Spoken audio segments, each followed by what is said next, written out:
Want to make a difference in your community but not sure how? Go to GoFundMe.com right now and start a GoFundMe. Seriously. Your next fundraiser doesn't have to start in a school parking lot or a church basement. You can start a GoFundMe today in just minutes. Fundraise for yourself, a friend or family member, or an organization. All that matters is that you care about them. GoFundMe is the trusted place to fundraise for what you care about. With no pressure to hit your fundraising goal, but tons of tools to help you reach it, you can confidently start fundraising right now. Whether it's creative, local, or critical, your cause matters. And there's a reason why GoFundMe is backed by millions and chosen by fundraisers everywhere. It works, and it matters. GoFundMe helps you make a real difference. Start your GoFundMe today at GoFundMe.com. That's GoFundMe.com. GoFundMe.com. This is a commercial message brought to you by GoFundMe. All right, welcome in. We are live. It is MinerTalk presented by Jack in the Box. I'm Adrian Broadus, back at our River Oaks Property Schoolyard Sports Studios. It's Zay Galindo and Sal Montes.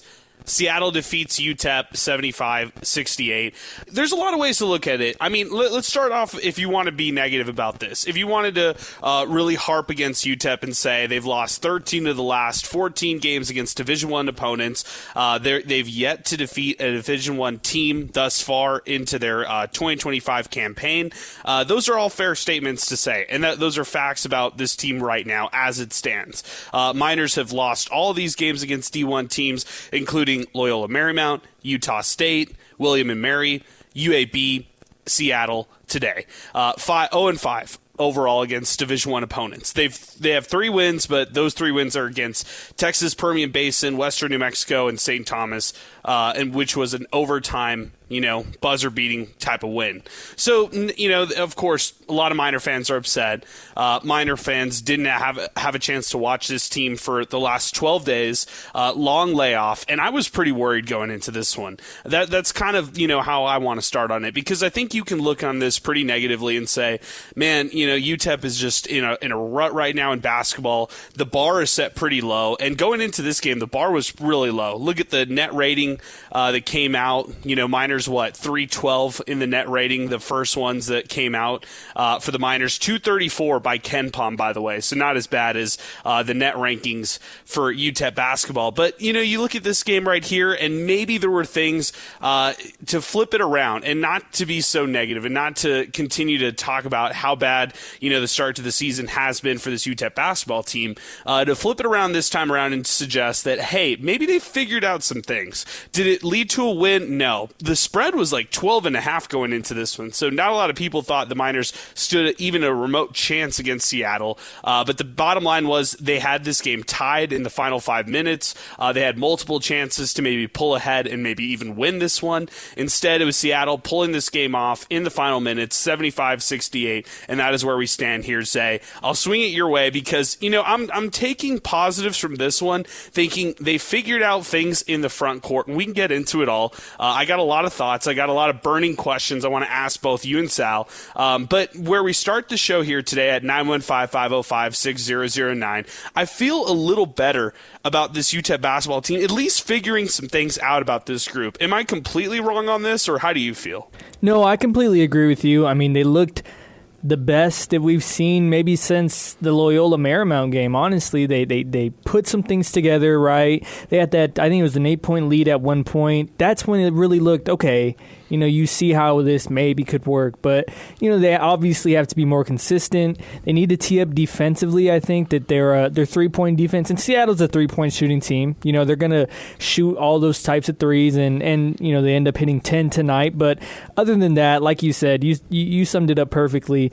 This team coming into this game, probably not a lot of fans had big expectations. I didn't. I certainly thought this was going to be a blowout, and pleasantly surprised that they kept it that close and they gave themselves an opportunity to win this. Yeah, and the final score in this one, again, Seattle wins 75-68. You want to talk about it with us, 915-505-6009. We'll get Sal's thoughts in just a bit. He's also with us on the program. We also want to get to some thoughts on social media, Twitter and X. I got a couple burning questions I want to ask out there as well for some of these different players that we got a chance to see. Zay, I'm going to give a lot of flowers to the front court today. Jamal West Jr., 21 points, 8 for 11 from the floor. He felt like he could have even made more than that. 14 rebounds in this matchup as well. 36 minutes of action. A very active night for him. Only 2 turnovers for him. He also included a block. And then on the other side, Elijah Jones, 18 points. He made 2 3-pointers out of 8 attempts, which I don't like that many attempts for him. But he did have a block. He did have a steal in 25 minutes in action today. Elijah Jones, Jamal West Jr., is this an inside-out type of team offensively when you look at it?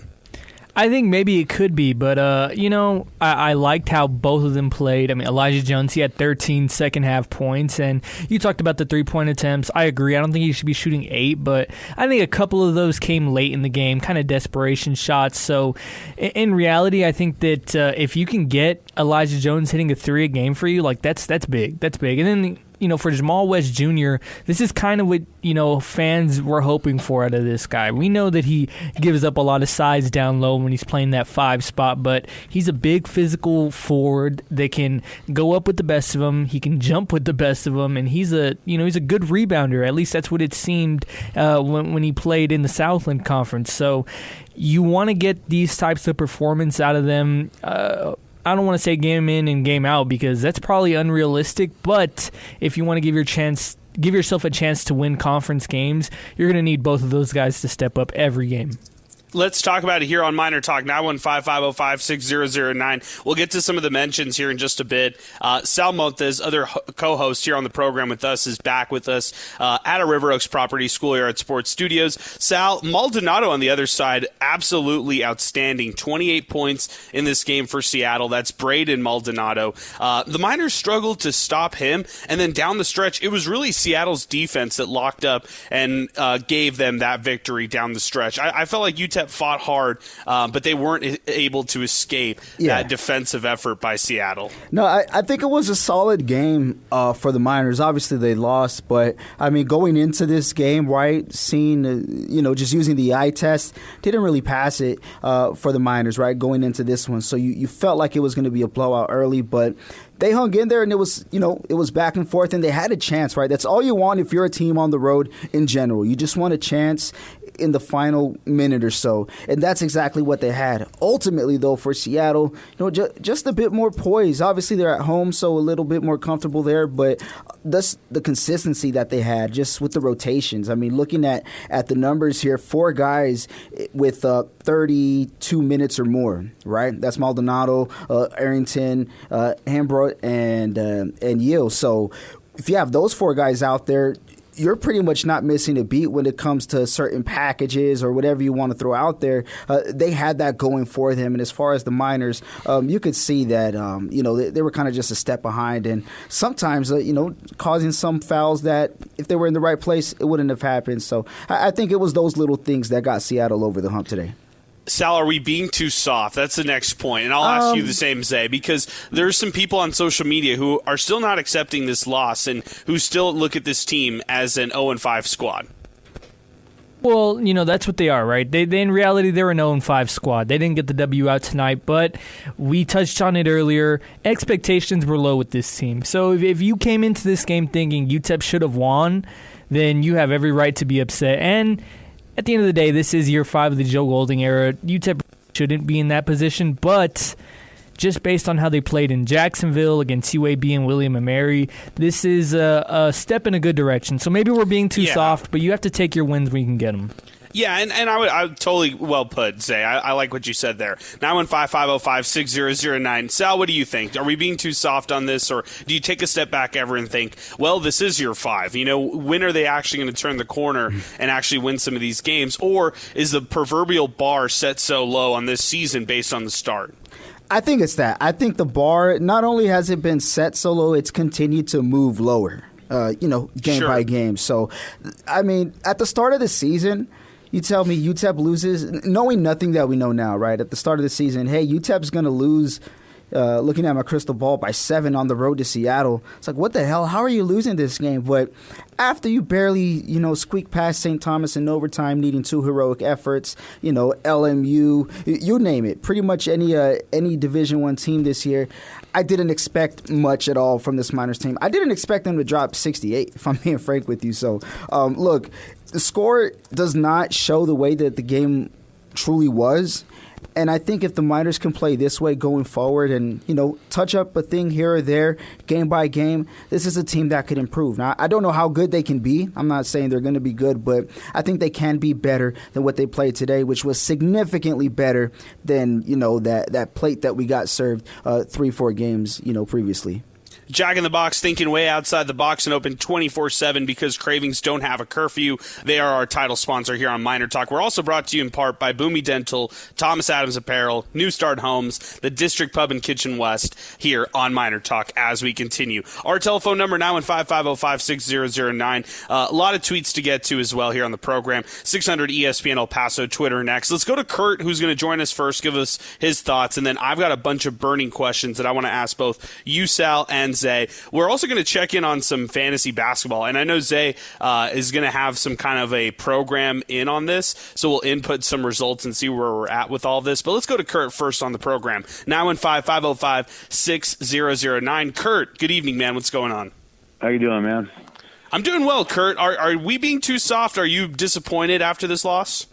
I think you're being a little bit too soft. I'm okay. Very disappointed. I'm very disappointed. I'm a season ticket holder.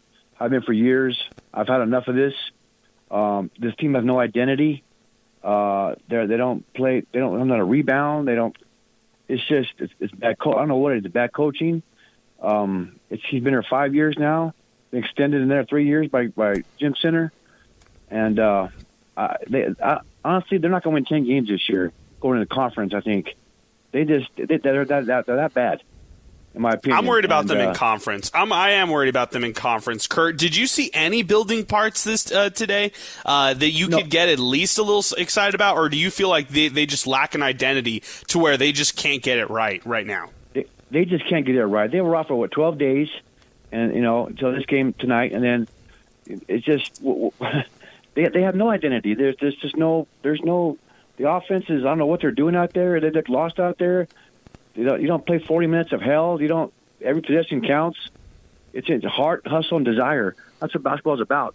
If you can't play that, then you're not going to win games. They're not talented enough to win games. So it's going to be a very long year, guys. Very long year, and I don't see it getting any better. And unfortunately, I have to say that because I watch these games every year. I've been doing this for years, and this coaching staff, and it's just not going anywhere. Okay, I got you, Kurt. Hey, I appreciate your phone call, man. Thank you for weighing in. Thank you for giving the fan perspective on the frustration because, if we're going to try to be fair and peel it back from kind of this, media perspective, I could see why me, Sal, and Zay are like, all right, we're kind of feeling a little better right now. I know grand scheme, I don't feel good about this season. I don't think anybody back at the station feels good about the season where it's starting right now. But it's good to get perspective from you, who's just kind of, a fan who's fed up about the whole situation. So appreciate your phone call, Kurt. Thanks for weighing in. 915-505-6009, 600 ESPN El Paso, Twitter next, and then 600 ESPN El Paso, our app as well. Let's do it. Let's talk some burning question, guys. I'm going to throw some of these questions your way, and we'll kind of revisit and we'll kind of go around the table here. Before we get into that, I do want to give you guys an update on the fantasy basketball roster. Chris Collins from Inspo Lens, this is his team with us that he drafted. Jamal West, Cassius Brooks, L.A. Hayes. I have Tyrese Watson, KJ Thomas, David Tubeck. Sal has Caleb Blackwell, Elijah Jones, Mohamed Embe, and Jordan Hernandez. Zay has Kasim Watson, Trey Horton, and Bobby Montgomery. Zay, how did we forget C.J. Smith?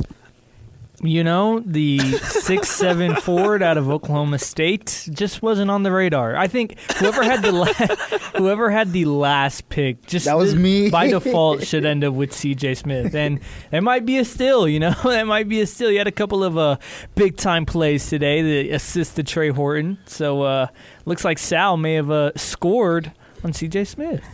So my first burning question, Sal, you do deserve CJ Smith, by the way. We're just going to give another dash and put CJ Smith on your team. But my first question is, where's this been? I mean, this is actually not that bad from what we saw from CJ Smith in a small bit of effort today. I mean, it's definitely something you want to see, considering what we saw the last couple of games. I'll say it that way. Ultimately, though, you want to see these efforts result in a win, and they just got a lot more pieces of the puzzle that they got to get to even try to put together. So there are ways from it. And the way I'm approaching the season, kind of going back to what we were talking about earlier, just in general for this team, I think I've accepted the fate of this team, and I know it's not going to be lucky if this team is average, put it that way. So if I see some good basketball for majority of the game as opposed to, the other side, I'll take it, man. Hey, you got to take what you could get because you're not going to get much. Okay, I'm going to throw this one your way, Zay. I have KJ Thomas on my team, but this is my question. Are we going to see his minutes diminish a bit? And I think the answer is no by default, because if you heard the postgame show, you heard head coach Joe Golding talk to us about how Tyrese Watson is hurt. They said on the ESPN Plus broadcast that he's hurt. He was kind of limping and hobbling around in the first half, didn't play a second in the second half. But prior to this game right here, we saw dwindling minutes from a guy we thought we would see a lot more in KJ Thomas against William & Mary and UAB, 17 minutes off the bench in those games. Against St. Thomas, 26 minutes in overtime. Against Utah State and Loyola Marymount, those are the games where he did average a lot of minutes, 28 and 34 minutes respectively. Here tonight against Seattle, 27 minutes, but they absolutely needed those minutes knowing they didn't have Watson in the second round. So Zay, how do we gauge that? What do we know about what kind of role we envision for KJ Thomas moving forward? Well, he had a bit of a downslope, right? He struggled the past couple of games. I think that for him, he needs to find his identity offensively. We talk a lot about this UTEP team finding their identity. A guy like KJ Thomas needs to find his identity. What role are you going to play in this offense next to a guy like Tyrese, next to a guy like Caleb Blackwell? Are you going to be the point guard? Can you play off the ball? Can you score off the ball? And I think that he struggled to do all three of those things early in this year. So obviously, you said it tonight, 27 minutes. They needed those. I think he had 5 points, 3 assists. He can be a good player like that if he's putting up a stat line that's productive and he's sharing the ball out. And of course, we know that Joe Golding loves his defense, so he just needs to continue to find himself, find his identity offensively. I don't think he's done that this year or in his whole college career, which is short, but he really we don't know what type of player he is really offensively, and I don't think he does either. He's kind of a boomer bust offensive player. Offensive rating is a stat that Ken Pom tracks that takes advanced analytics and applies it to an offensive rating that they give every single player for every single game. Let me read you the offensive rating over the last couple games. Against Utah State, in 28 minutes, he was only a 28 offensive rating. This game, 129 offensive rating, which is good. That's a good number right there. Against UAB, 92. Against William & Mary, 23. So it's all over the place right now. And then as far as points scored, against UAB, 1 point. Against William & Mary, nothing. Against St. Thomas in that overtime game, nothing. He had 5 assists and 3 turnovers in that game as well. Against Utah State, 3 points. Tonight, 5 points for KJ Thomas. So I'm curious on the role he's going to play moving forward, guys. I'm just, a guy who everybody expected to take a bigger jump here in his sophomore year, and he's going to need to, Zay. That's another thing. They're going to really need his minutes if they're expecting to lose Tyrese Watson for extended points this month. They are, and I think that you hope for him that he figures it out, and I think that if he does figure it out, UTEP's going to find some sort of success, right? Because you need, one, to continue your hot streak of recruiting. If you can keep hitting on guys, especially with your Texas high school basketball pipeline, that's a good look for your school, right? You hit on David Terrell. You want to try and hit on KJ Thomas coming from Amarillo. And second off, you just need scoring. You need scoring. You need dudes to step up. And I think tonight he stepped up perfectly into that role of being the on-ball point guard. He can bring the ball up. He can set the offense, and they can do it in a productive way. Seattle defeated UTEP 75-68. This one's for you, Sal. Welcome back bad play in the final 3 minutes of the end of the first half. This is not just a basketball thing. This is a football thing as well. Right before halftime, you just see UTEP teams crumble in certain moments. And 37-31 doesn't seem like a lot. It actually seems like a pretty good first half compared to other bad first halves that we've seen by the Miners, Sal. But still, I mean, the Miners could have actually gone to halftime tied, and they lost 75-68. That could have been valuable points that they got down the stretch. In the final 3 minutes, here we go. Seattle, 7-0 run over the last 3 minutes. And then the Miners, a 3+ scoring scoring drought to end the first half. Welcome back. Bad play in the final 3 minutes. Yeah, it's just very inefficient, and it shows that the lights get too bright for this offense. And I'm just talking about a Joe Golding offense in general. When you go back to essentially his first year, you're relying on individual talent to go get those buckets, and you haven't really seen that happen much. But on the flip side, if you're not going to get that, what are you going to scheme for your guys to make that plan easier for you? And then, I mean, that's just one part of the game, right? On defense, you see some lapses and, some fouls or just being out of position. Definitely want to clean that up, and it's not complimentary at all. It kind of just feels like a snowball turning into an avalanche possession by possession. So that's something you want to see them clean up. But as far as, guys stepping up, it's going to have to be somebody, if it is somebody. So I don't know who it's going to be. Maybe Thomas. I mean, we'll see. But there's a lot that this team has to figure out. And you saw that to close out both halves. We really did. We saw it in both halves. I have Elijah Jones questions, but I want to wait on those. Zay, I'll flip it back to you. What happened to Cassius Brooks? Completely benched? I don't even know if he made the trip or not. I wasn't looking at the bench close enough. I'll get some clarification on that, but absolutely no Cassius Brooks from essentially starting for the Miners to a DNP. That was a bit surprising. Yeah, that was disappointing to me. I think that Cassius Brooks is somebody that when UTEP was struggling, he was one of their only bright spots. He would go in there, he'd get some buckets. I think in that UAB game he really shined, or really in Jacksonville he looked pretty good compared to a pretty bad UTEP team. But you saw how a guy like Cassius Brooks can really come in and put some energy into not only your offense but as your team as a whole. So it was disappointing not to see them out there tonight. I hope that everything's good. Hopefully it's not injury related, and hopefully he's still on the team. Yeah, I mean, that's another good point. Just knowing what we've seen in the past, it's fair to ask. What's wrong with Kasim Watson, Zay?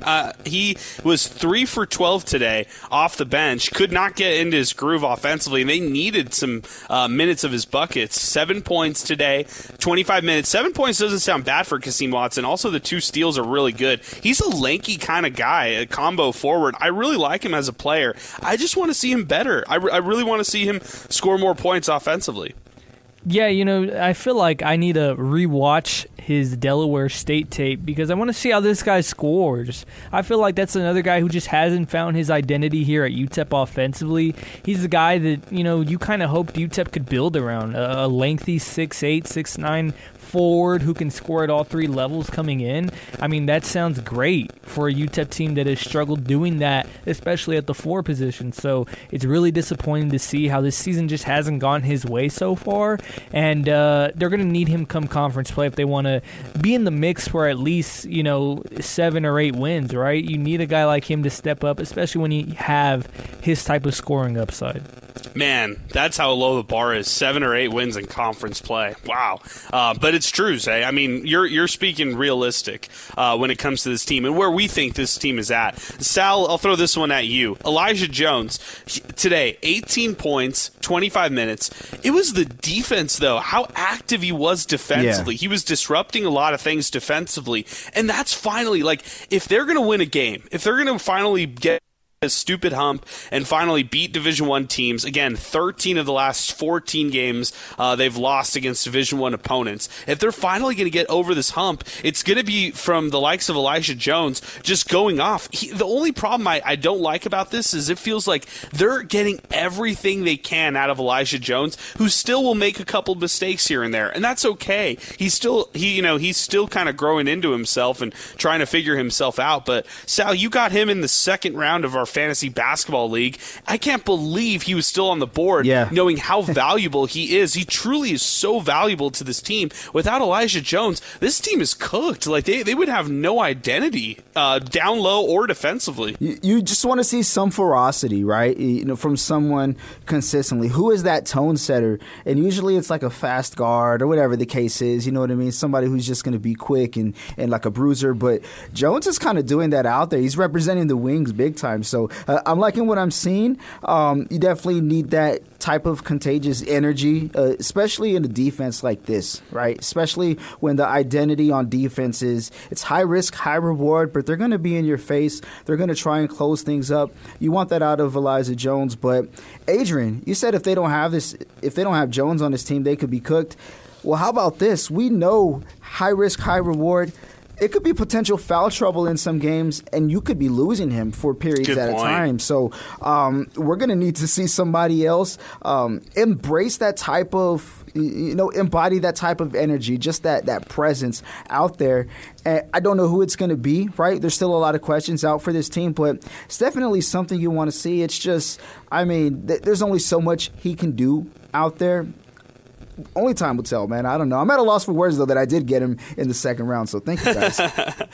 Zay, what can he do better? Because I feel like there's still a level for Elijah Jones to go. Like when we watch him, and if this is an 18-point effort game today, I still think he could be even better. Is that too much to ask? Is that unrealistic for UTEP basketball?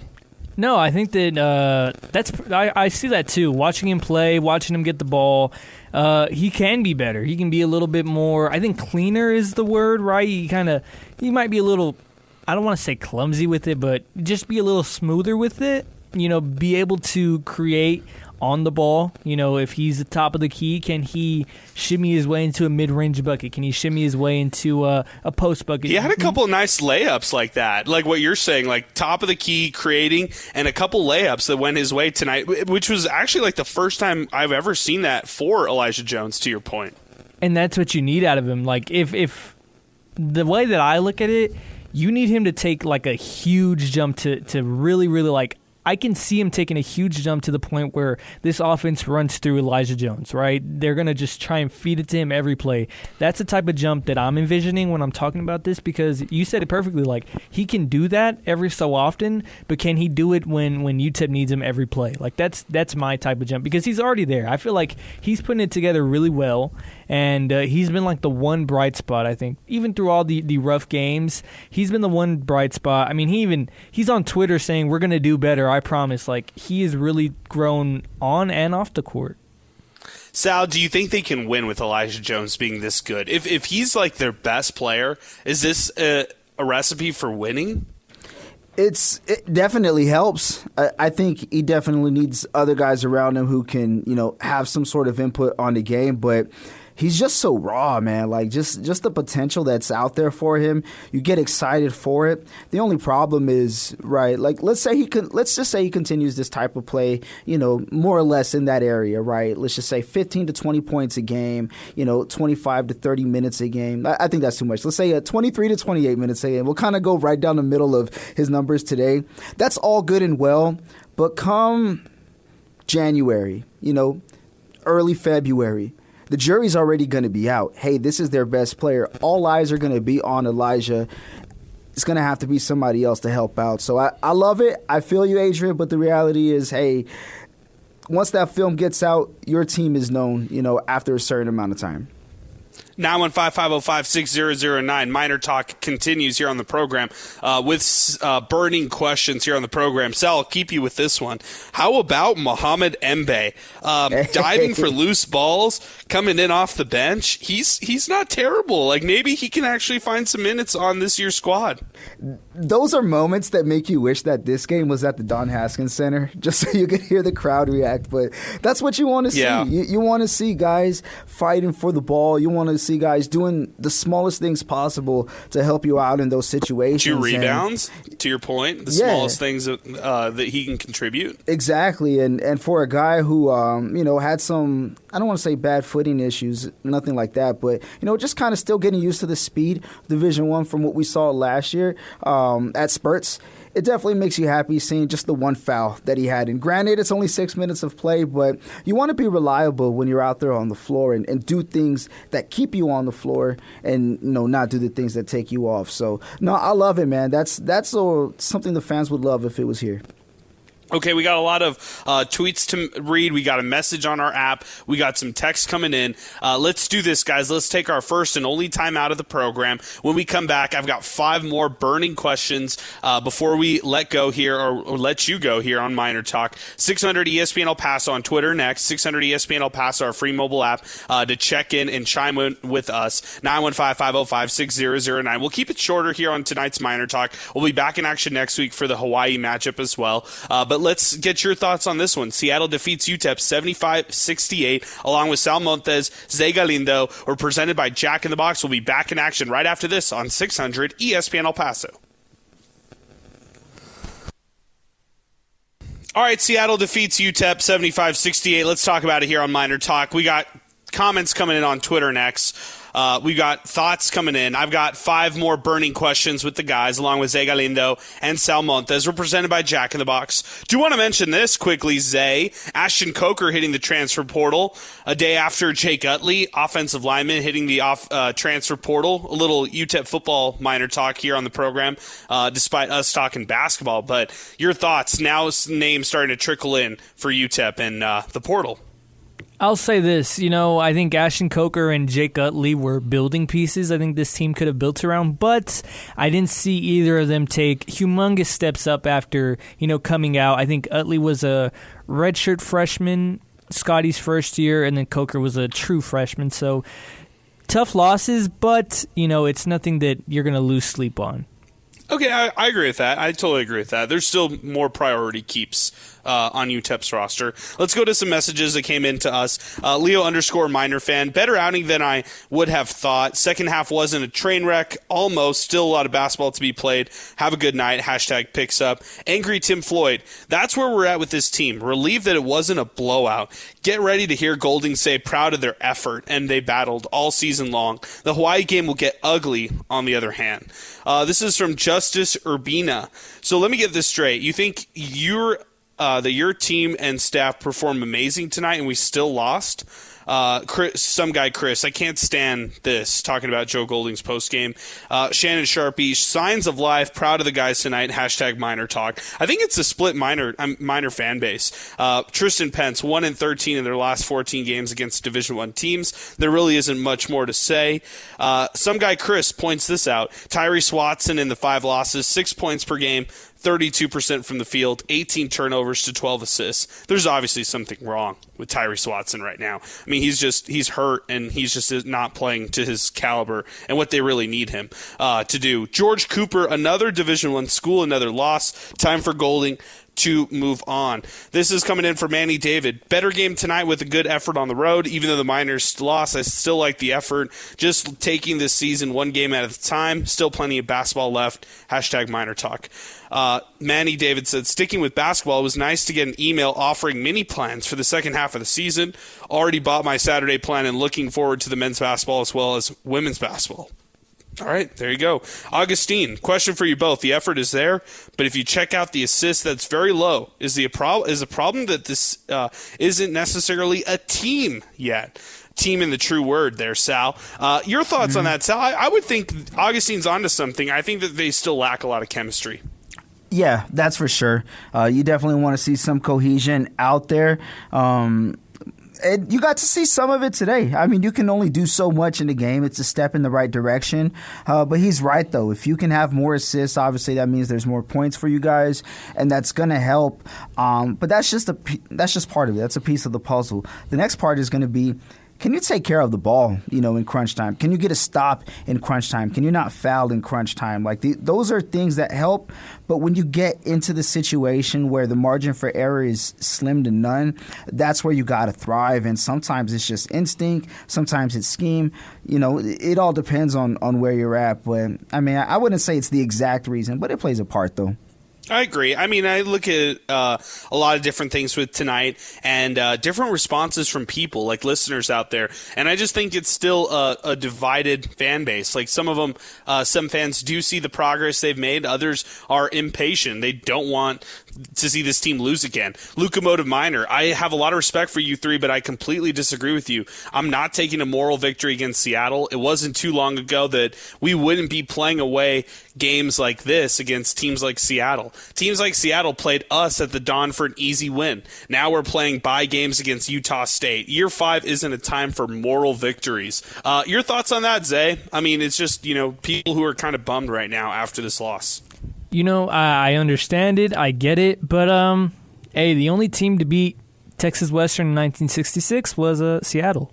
So there you go. I like it. They own the Miners, so yeah. There you go. I like that. Hey, and the Miners beat them last year at the Dawn, by the way.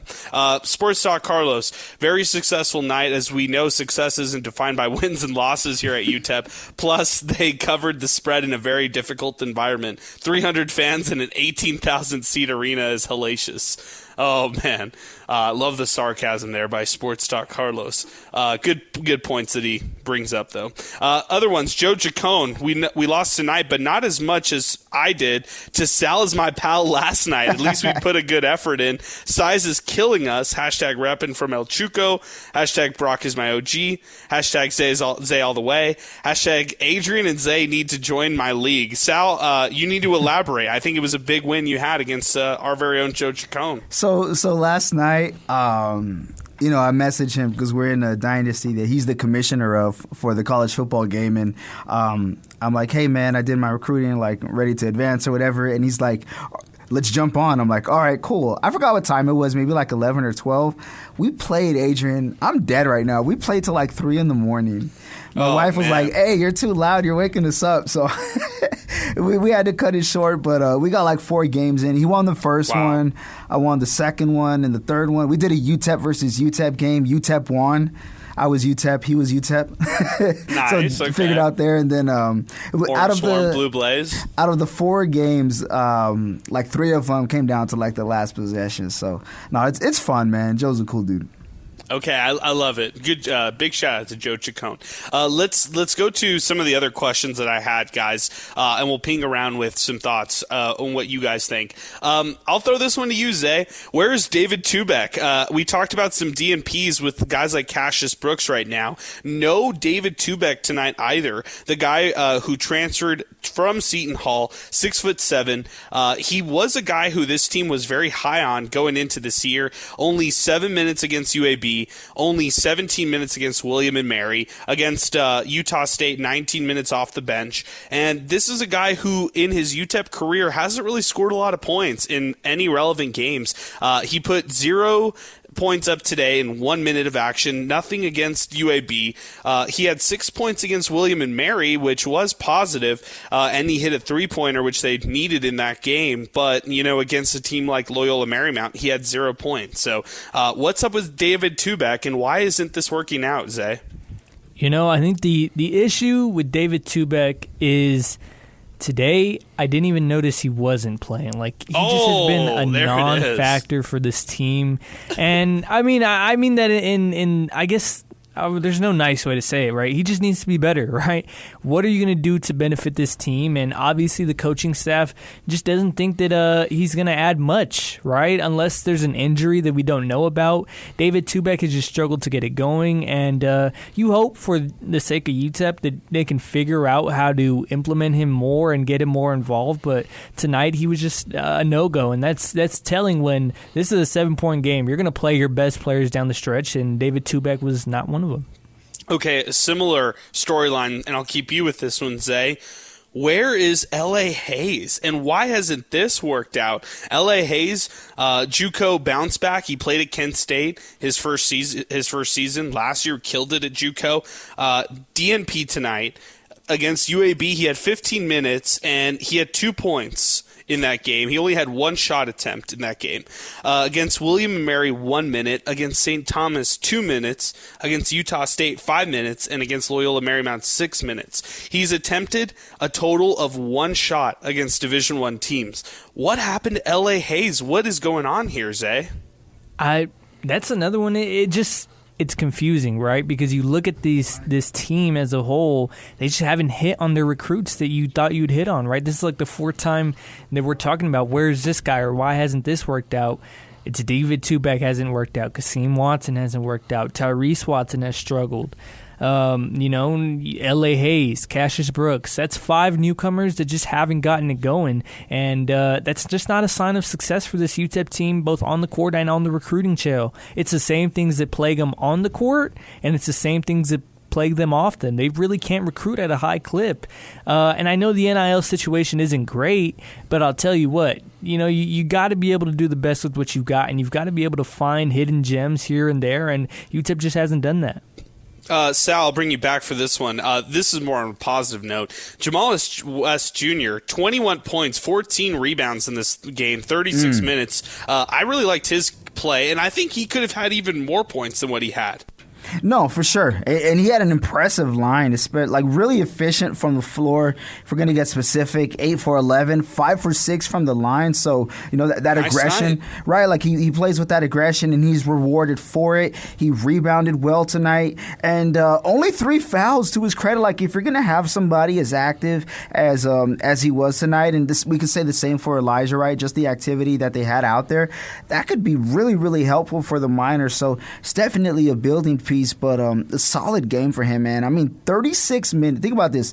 36 minutes in a game that was basically decided in the final, what would you say, like 40 seconds or so? Like, that's when you kind of knew, like, hey, we can close the door on it, or, the air was out of the tire at that point. That's really impressive, especially if you're that efficient. Yeah, I thought Jamal West Jr., he is their best player. He needs to play this way night in, night out. It's asking a lot from him. And when they play the Wednesday, Saturday or Thursday, Saturday format, he's going to get tired. He's going to get tired. So going up against an opposing big like what he did today wasn't that bad. I mean, Seattle was kind of an undersized team, so they could match up pretty well with UTEP, and UTEP can match up well with them. But Jamal West banging down low with some of the guys in Conference USA 2 times a week, that's a lot to ask for a guy like him. So he's going to get naturally worn down in some games, but when he's on, like he was tonight, I mean, that's kind of the ceiling of somebody like Jamal West Jr. So back to the phones we go, 915-505-6009. Jim is next up with us on the phone lines. Jim, good evening, man. What's going on? Good evening. Really enjoying the conversation, and thank you guys for doing this. I think in terms of where the fans are at and why you have some saying improvement, some say no, is you really have some fans that are frustrated over the 5-year trajectory and where we're at now, and they're absolutely right. But if you just take a look at this season, it's undeniable that tonight was one of the team's better games. You see improvement. You see the semblance of an inside game. You see more offensive creativity. Who really has been let off the hook tonight, I wanted to get your guys' thoughts, is Caleb Blackwell. This guy comes in as a top 15 JUCO recruit, gets totally outplayed by the Seattle point guard. I'm not sure he even hit 5 points tonight. But if this team is going to click, you're not going to click if you don't have a point guard that's playing at a high level. And that's really, to me, the X factor. If that guy can get going, then maybe you can have a salvageable, decent – this team's not going to win the NCAA championship or go to the tournament, but you can have a decent conference season if that guy gets going. I want to hear your thoughts on that. Yeah, thank you, Jim. I appreciate your phone call, man. Thank you for weighing in. Guys, I'll bring you back because, Jim, perfect segue to my next question here in the burning questions. What's up with Caleb Blackwell was my question. Caleb Blackwell tonight, 2 points, so just like Jim was mentioning, under 5 points, 1 for 4 from the field. I don't like that. I mean, 4 shot attempts for one of your best players, supposedly, 2 assists to 1 turnover. Don't like that either. 25 minutes and he fouls out with 5 fouls. Just not a lot that I like about that at all. Zay, I'll bring you back. I mean, they ask their guards to defend at a high level. Is it Caleb Blackwell buying in so much defensively that his offense is hurting? I guess I have to ask that to the coaching staff this week, if in practice if that's the case. But I thought Caleb Blackwell was a shot maker, and he has not really been that for the Miners.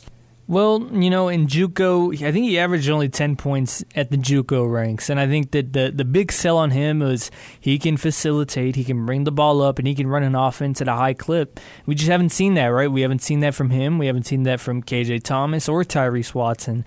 And I hope that Caleb Blackwell gets it going because he can be a shot maker. He needs to be more aggressive, though. I mean, only 4 shot attempts. I know he only made one of them, but, you got to keep putting him up there. You got to keep putting him up there, especially when you don't have scoring in the backcourt like UTEP. UTEP doesn't have a guy to go to. They don't have a Tay Hardy, a Sule Boom, or they don't even have an Otis Frazier, right? They don't have a guard that can, they're going to give the ball to with 4 seconds left on the shot clock. And I think Caleb Blackwell can be that guy. He can make those tough shots. He just needs to be more confident, and he needs to take more initiative offensively.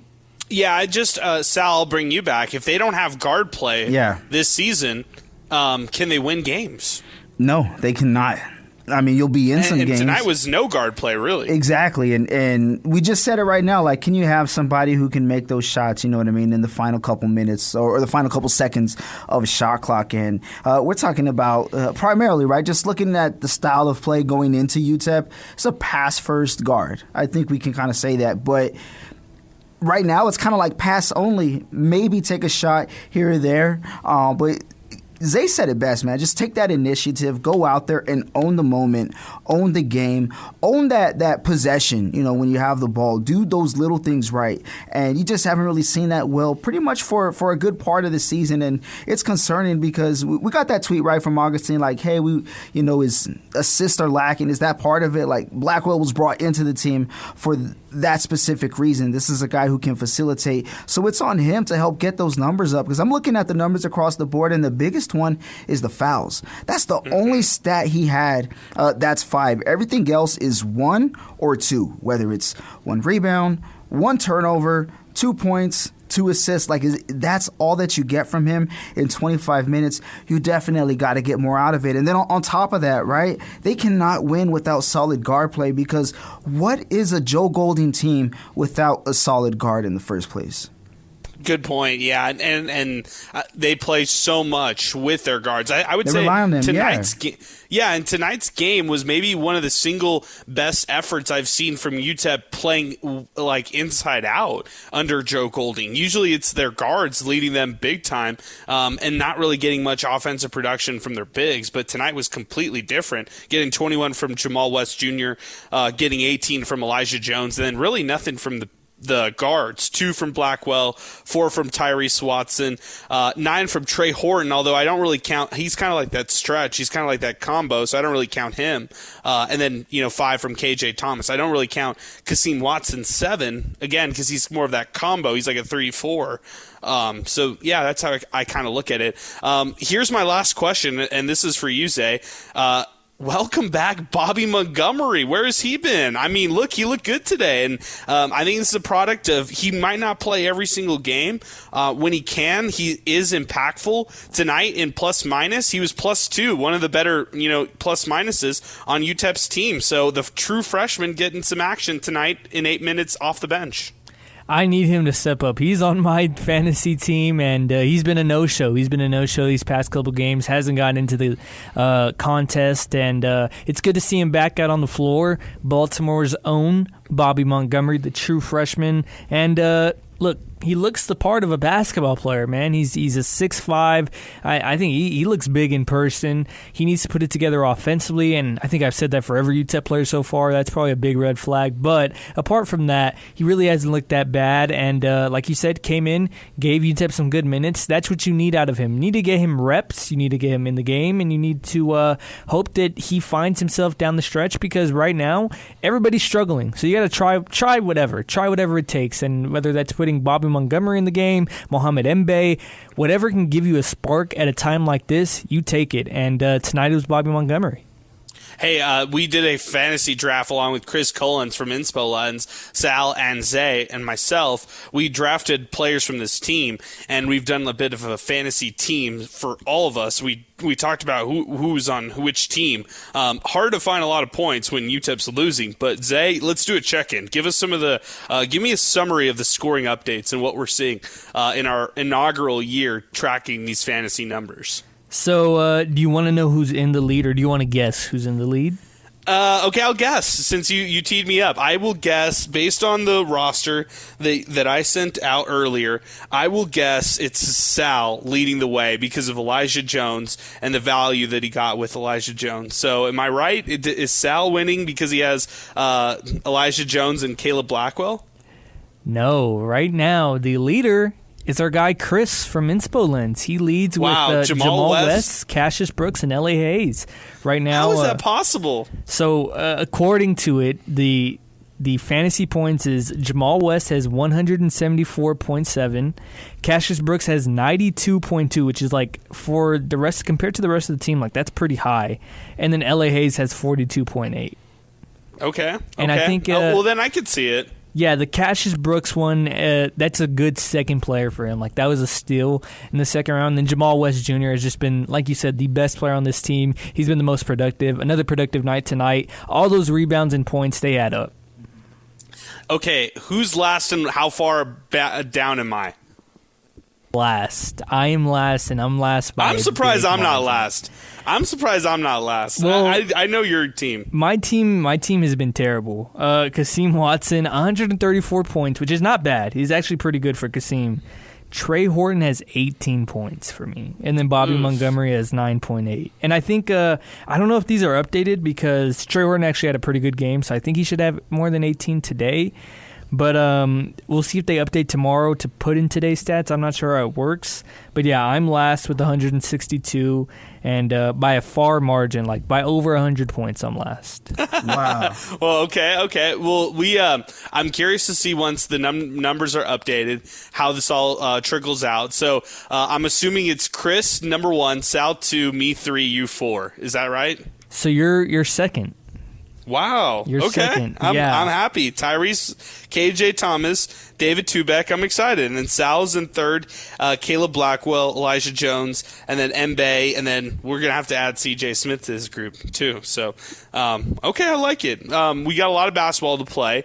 Fantasy numbers can change, but a good little check-in right here on the program, and good stuff, guys. I appreciate it. 915-505-6009 as we kind of wind down the show. Seattle defeated UTEP 75-68. Guys, we'll whip around one more time around here with some final thoughts and some thoughts going into Hawaii. By the way, Miners right now, they fall to obviously 3-5 on the year, 0-5 against Division I opponents. Hawaii, by the way, 8-2. Are the Rainbow Warriors. They're 100 per KenPom.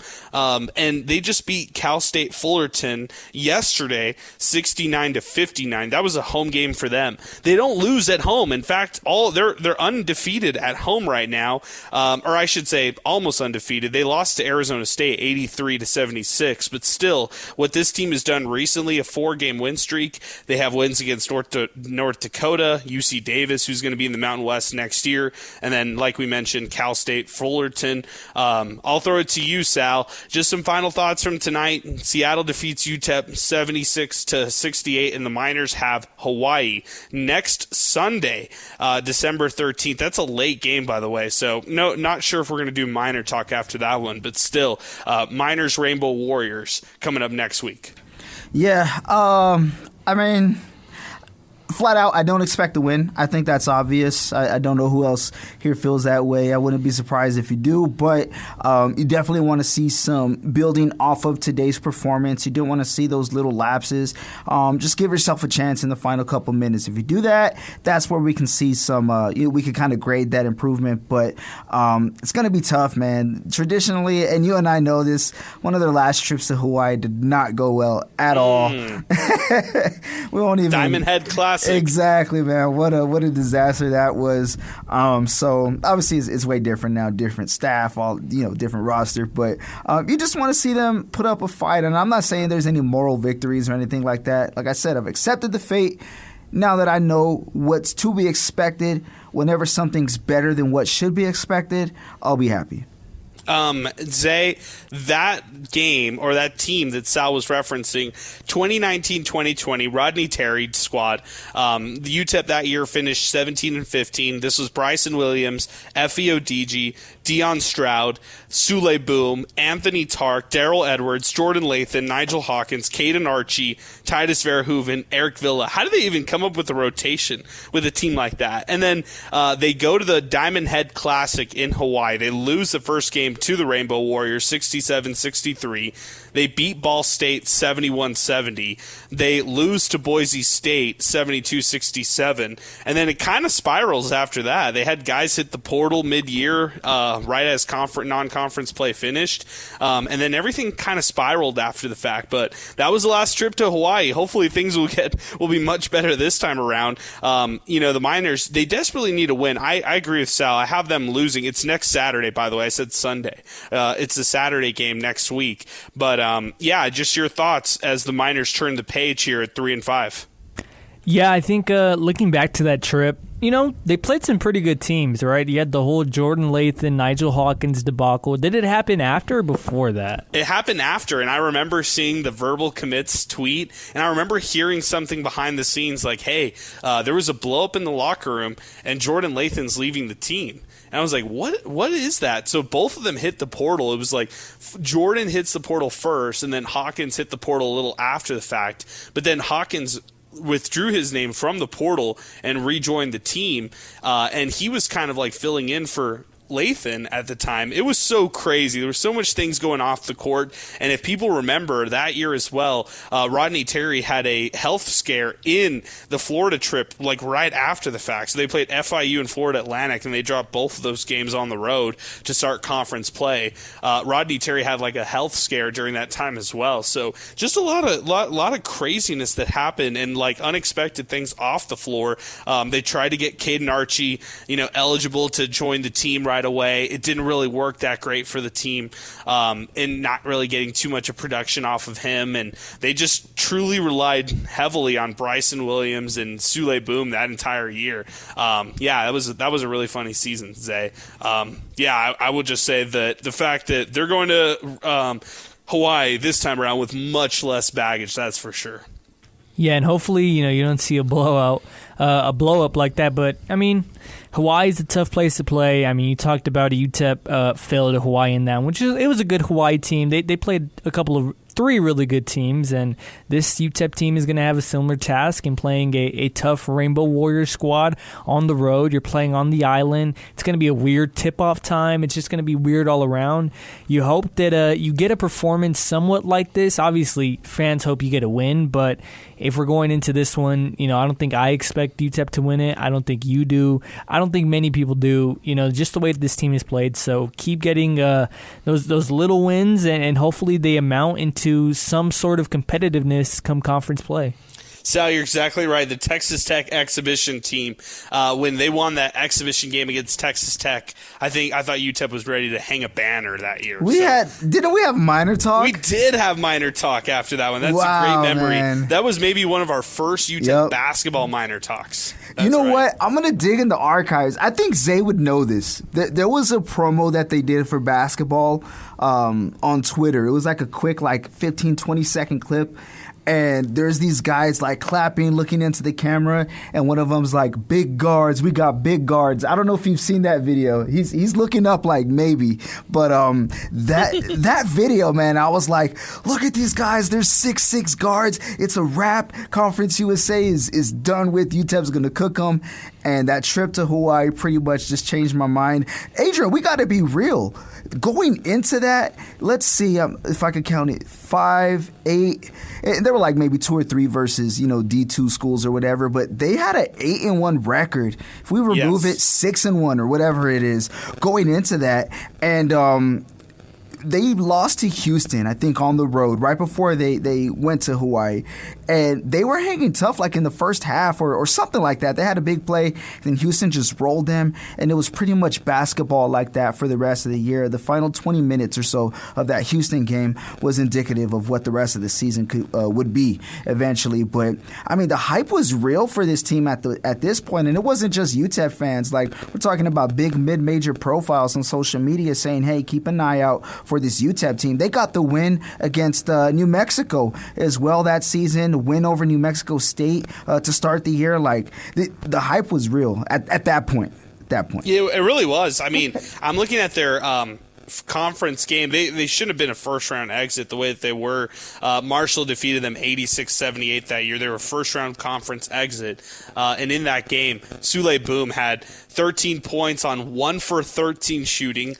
Bryson Williams had 25 points on 10 for 19 shooting, and Jordan Lathan had 22 points and 11 rebounds. So just a kind of weird game all around, or like a weird team all around. I mean, Deion Stroud coming off the bench as a true freshman, finding minutes for Titus Verhoeven off the bench, and in starting efforts. Daryl Edwards really helping the team out in a big way.